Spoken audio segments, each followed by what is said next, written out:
Well,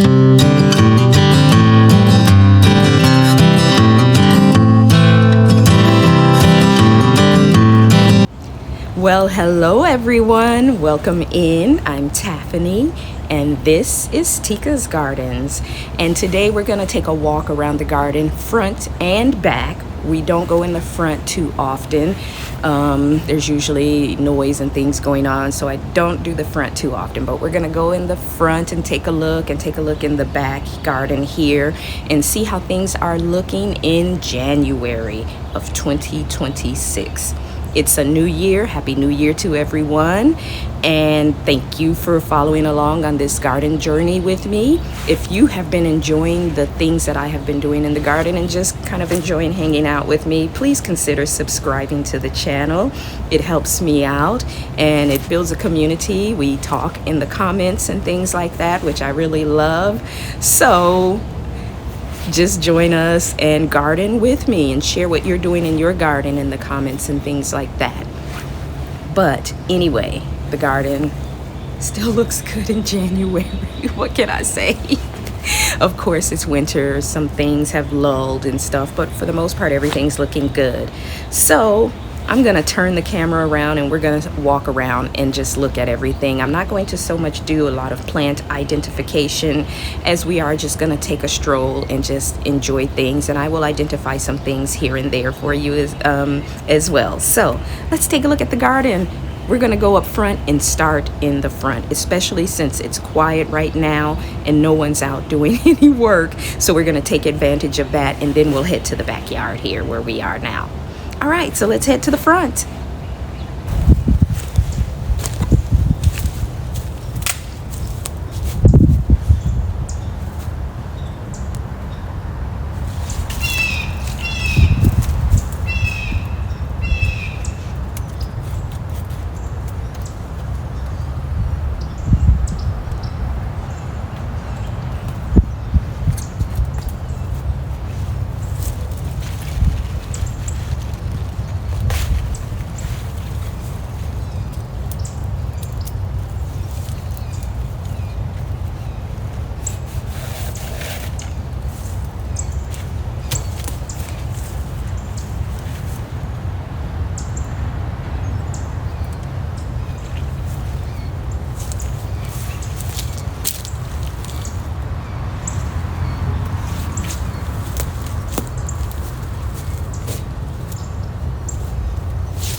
All right, guys, well, I am out in the front garden giving you an overall view of what everything looks like. And let's start on this corner here. I'm heading over to the side of my front garden that is next to my neighbor's driveway. And you can kind of see how this front looks. I've got it lined with Mexican heather, which is actually doing pretty good. Behind the Mexican heather, I don't have anything planted. And I've got this Italian cypress, which I have to restake. I'll show you that I removed the stake from it. There's a birds of paradise. This big humongous thing is a sunshine ligustrum. As we come along the front here, I've got violas. For the most part, they're looking pretty good. There's empty space behind it, which I'll figure out what to fill that with this spring. But behind that are hollies, which are actually starting to take off and do pretty good. This tall evergreen, these we want to have removed. I'm not sure what they are. They almost look like podocarpons or something like that, but I'm not sure. Don't take my word for it. But we've got some agapanthus, liriope grasses, which are really pretty and full on this side.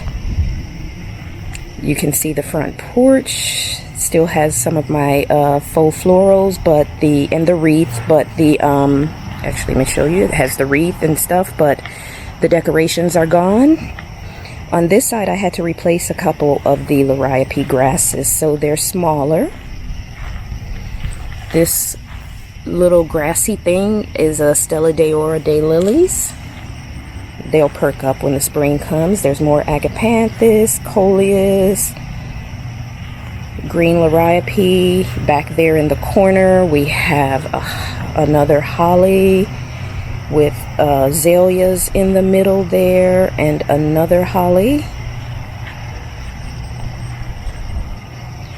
In the very front here is another azalea, a white. And I can't remember what these are right here. I think there's some kind of euonymus. I have to take a look at what that is, but those are pretty and they're filling out. And then, of course, there's coleus from the spring, which is kind of still hanging in there, but they probably could stand to be pulled up.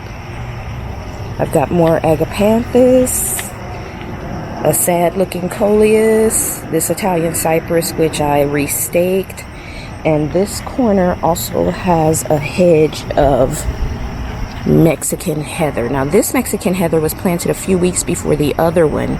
It is smaller than the ones on that side, but this side is fuller. I've got some white vincas, and I've got lilies behind it. So that is an overall view of the beds along the foundation of the house. Now, if we come to our circle beds, the circle beds are duplicates, but the sides of the beds are opposite. So what is on this side of this bed is on the back side of the other bed in the distance, and vice versa. What's on this side is on the front side of that bed. So I did the opposite. So this has two azaleas flanking the sides with lantana in front of each azalea. There's a Parsons juniper and beautiful begonias. They didn't look so hot during the hot weather, but I think I'm going to fertilize them a little more. This next season I'll put more begonias out and do more fertilizing. This side, lantanas, of course, in front of the azaleas. In the middle, there's supposed to be some pink salvias. Only one kind of made it, but there's the Liriope grasses. And then begonias. And as I said, this tree circle bed has the same thing, just opposite, except the azaleas on this side are dead. I don't know why they didn't make it, but they didn't. But we've got the lantanas in the front and the Parsons juniper here. I don't have begonias here because I actually ran out and I never got more. And as I come around to the front, lantanas in front of what would be azaleas if they were alive. And here there are more pink salvias in the midst of the Liriope grasses, which they're doing a little better probably because this side gets more sun. And then more begonias, and these begonias are such a pretty rich pink color. I really love them. I think I'm going to use them again next season. Now let's head to the beds on the side of the house, and we are going to start with this hibiscus. I believe this is a painted lady hibiscus. It is beautiful, and it's hanging in spite of the different temperatures. I've got an empty spot here where I want to put an evergreen. I want more of a I guess conifer style evergreen, not an Italian cypress, something that will get the height to about this lower roof level here and just kind of fill in that space and add texture. Below would be this lantana, limelight hydrangea, These are boxwoods, but these are tall, more narrow shaped boxwoods. I can't remember what they're called, but when they grow, they'll grow to about 6 feet tall and they'll be more narrow. In between that is an encore azalea that is giving us some beautiful blooms. And I had the front here lined with sun patiens, but there's only one left. Next to that is another limelight hydrangea, another lantana. This empty space, I have had a rose, I have had gardenia. I want to find something that has a scent so when the kitchen window is open we can smell it. I want it to be evergreen also, so maybe I'll try another gardenia, I don't know. But we now have lantana, which has curved itself around the base of this limelight hydrangea like perfectly, and it has very pretty and festive colored flowers. Very pretty. Next to that is this eugenia shrub. I have 3 of them. They were in pots. I put one here and there are 2 in the backyard. There's an onion and there's a lily. And I've got seedlings that dropped from the onions from last year, and you can kind of see them growing in the rocks, so I have to pull those. But that is this bed. Let's get a long look. And my second bed along the drive is this one right here. This was replanted this year from what was here when we moved in. It had 3 huge oleanders in it, but we removed all 3, and I have this lantana that is on that outer edge and on that outer edge, and they have this really like orange, reddy orange kind of colors, really pretty. I've got a lily in there. On the very outer edge are onion, kind of barely hanging in. In the middle, what is the foundation of this bed is a wax leaf ligustrum, and this was transplanted from the backyard. Pretty much when we dug up the oleanders, we transplanted this bed with things that we already had, so we did not put new things back here. We just used what we already had. And this side is a duplicate of the other side with a lily. As I said, we've got the lantana here, and there's onion kind of in there, you can see. So, giving an overall view of this bed, let's come this way. So you can see that bed along our drive, and you can see that bed along our drive. So that, guys, is our front and side gardens. So now let's head into the backyard. Okay guys, we are here at the entrance to the backyard, and we are going to kind of ignore the pots. They don't look so great, and we're going to focus on the garden. And as I step to the side here, you can get a good view of the liriope grasses that we have back here lining the front. I use them for evergreen interest, and they were here when we moved in. There was a ton of them in the front garden along the foundation beds, and I dug them up, divided them, and put them in various places along the garden here. This being one section along here, and they, you know, they've just been so helpful, and they've added a nice unique pop of color. But behind the liriope grasses is a birds of paradise. These are babies that I dug up from the large bird of paradise from the front garden as well.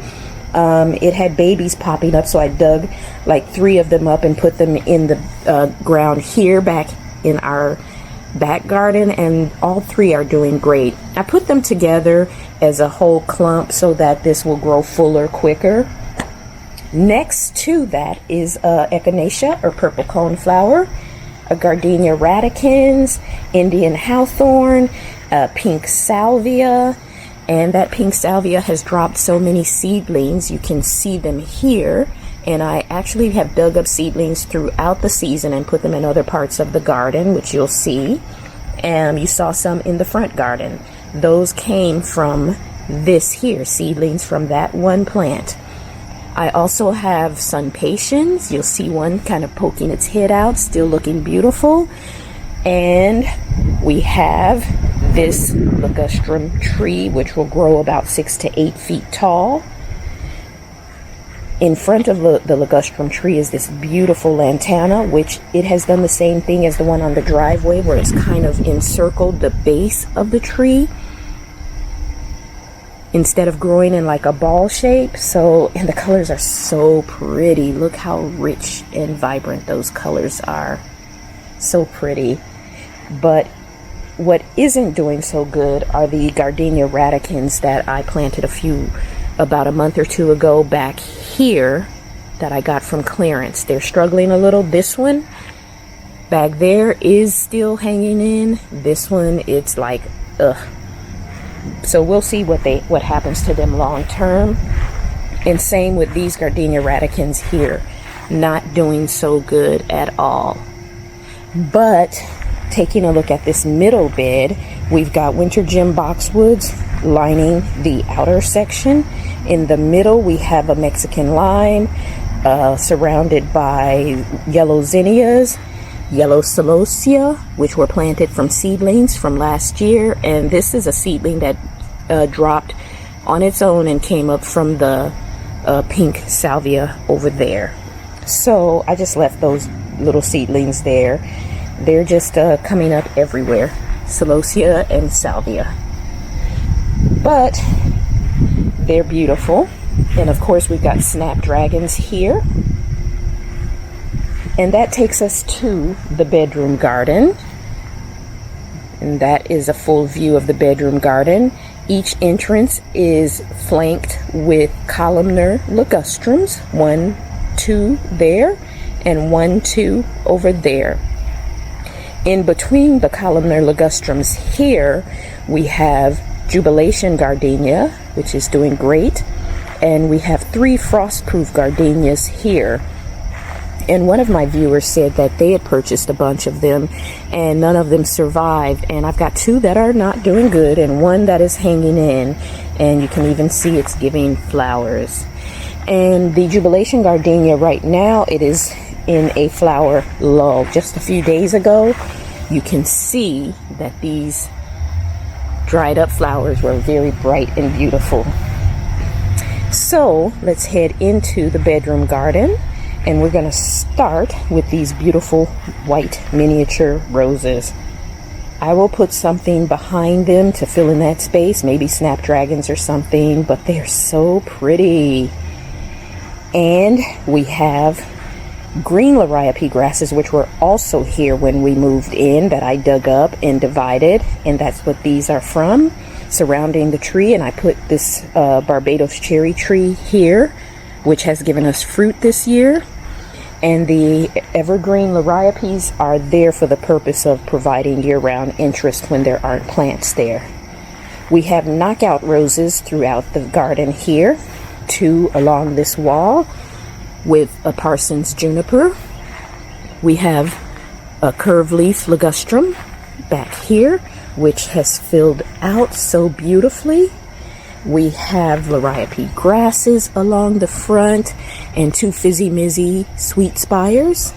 Along the back here, we have 3 columnar ligustrums and 2 red hibiscus. And I'm going to step back to give kind of a better view so you can see 3 columnar ligustrums with the hibiscus in the middle, lined in the front with Parsons junipers.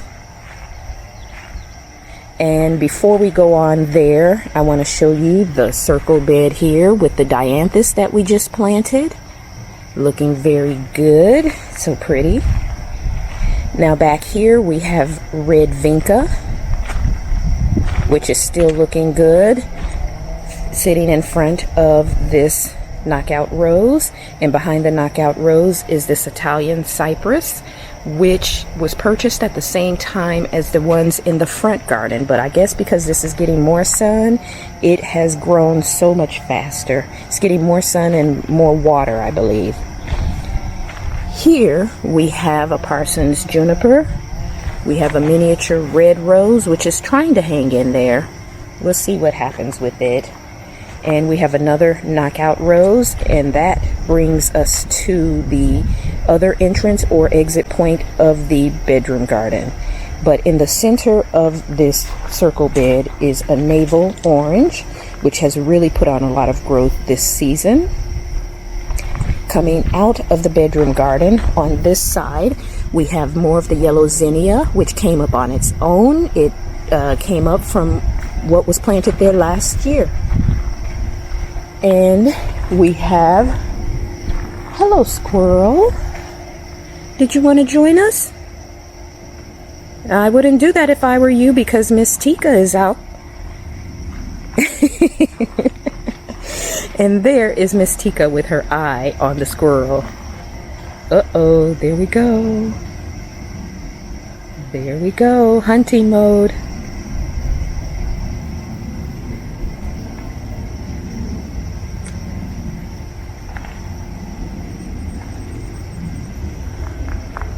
I'm gonna be quiet so we can see what happens.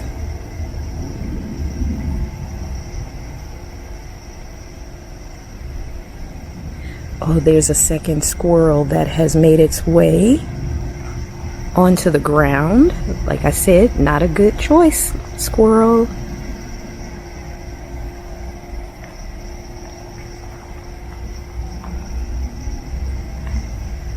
Well, guys, we may get a chase scene here soon.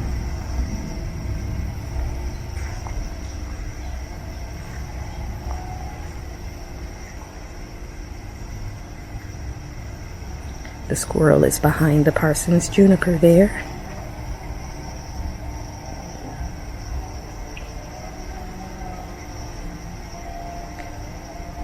I think she's almost ready to pounce.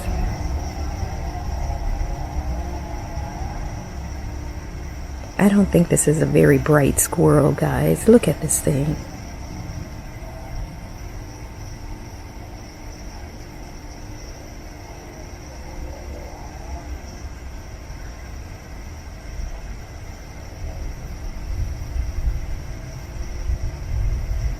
There's the squirrel. Hi, you just recognized me?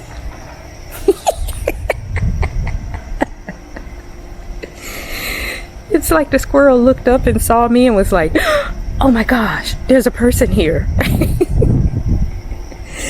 And Tika is right there, and there's the second squirrel right there.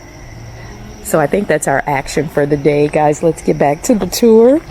So anyway, we've got the yellow zinnias, which planted itself from seedlings from last year, with the angelonia behind it, pink angelonias.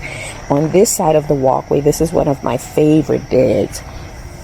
In the front, we've got the pink salvia. Those I planted from seedlings that dropped from over there.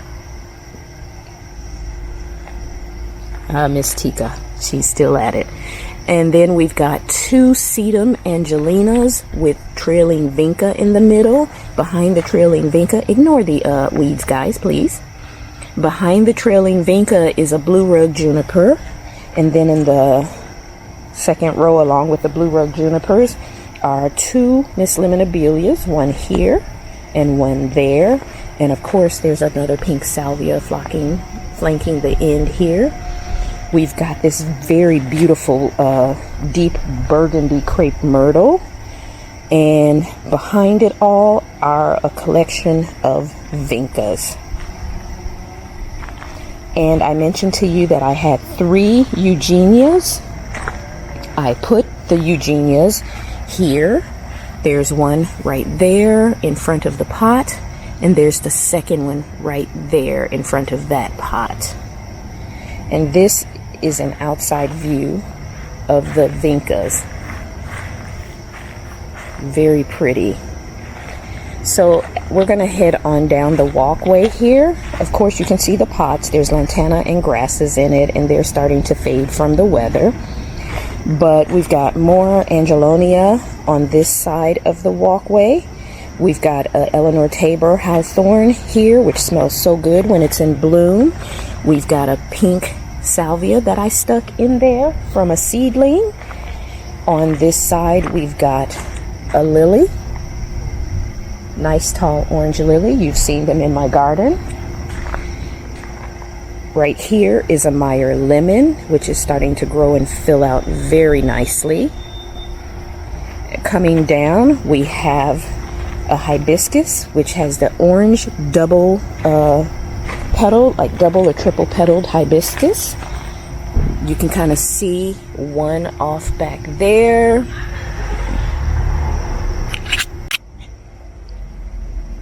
And now backing up so we can take a look at the walkway on this side, we have a plumbago right in here next to the Meyer lemon. Doing very good. And of course, lining the front, our pink trailing vinca, a combination of trailing and regular. So next to the plumbago is a salvia, two of them actually, that I planted from seedlings. You can see this one is really tall and has beautiful flowers, and this one here. And across from this section, we have angelonias and snapdragons and various herbs, and we have sedum angelinas. You know, there's oregano, rosemary, Mexican tarragon, the Vicks plant. So just an array of herbs here. We've got dwarf euonymus. We've got 3 blue point junipers along this bed. We've got a sunshine ligustrum back here. Another sunshine ligustrum off in the corner over there. In the middle section of this bed, we've got these Miss Lemon abelias. We've got some purple salvias back there, hibiscus. We've got along the front scaevolas in white, very pretty. And then we have the edge lined with Mexican heather here, very pretty. Behind it is another pink salvia planted from seedling. Hi, Tika. A dwarf euonymus, echinacea, rudbeckia, and these, which I transplanted from the bedroom garden, and it has a long name, which I never like to try to pronounce because I mess it up, so we'll leave that alone. On this side, I have a collection of roses, pink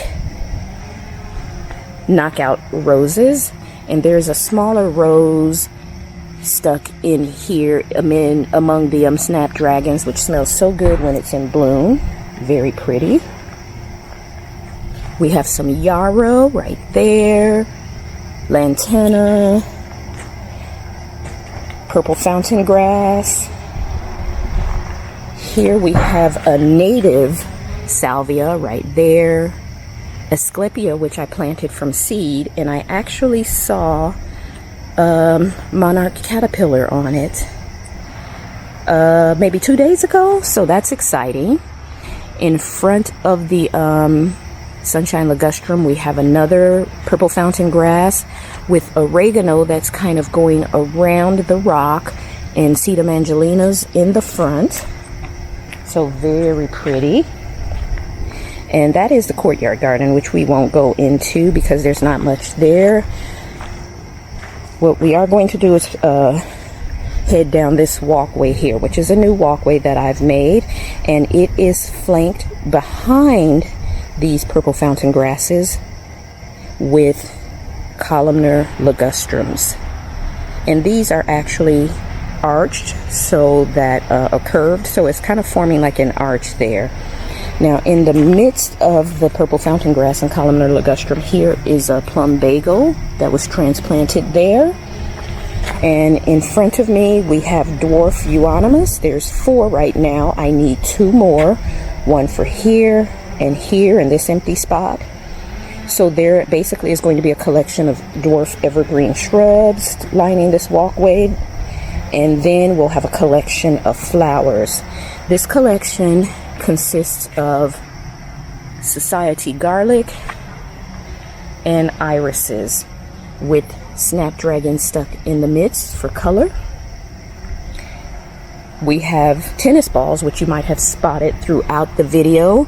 These tennis balls showed up in the yard after on New Year's Day. So somehow during the night of New Year's Eve, when all the fireworks and stuff were going off, the tennis balls somehow played a factor in the celebration, because they're everywhere. I have some here, I have some in the back courtyard garden, some along the fence back behind me, which you probably saw as we were looking at the shrubs and flowers back there. And this one I was using to play with Tika. But in the middle section here is going to be another collection of dwarf euonymus, 3 on each side for a total of 6. And rounding out the garden on this walkway are a collection of flowers that consist of onions and more transplanted pink salvia. And the front of this walkway contains Sedum angelina. So as I come out and I come around so we can get a look at this walkway from the front section here on the patio, that is what it looks like. So this is an overall view of the winter garden. It's still looking good considering the time of year it is. All right, guys, it's very beautiful. All right, guys, well, that is going to be it for today. I hope you enjoyed this tour on this beautiful morning in January. It is a new year, 2026. And again, I want to say Happy New Year to everyone. And guys, it is beautiful out here. I don't even think I need my jacket, but I had it on anyway. It was a little cooler this morning, just enough for a little small jacket, but I just grabbed one. But it's just, the sky is blue and beautiful. It's just, I can't believe it's the winter time, but those are the benefits of gardening in zone 9B. You got this semi-tropical weather, so you get to garden longer, you get to enjoy your flowers longer. So everywhere we live, there's a benefit. So that is the benefit of here. But anyway, thank you for joining me in the garden, guys. I hope you loved seeing the layout and all the flowers, and gives you some ideas and inspiration for your area, your garden. But until the next video, take care, and I will see you soon. Bye.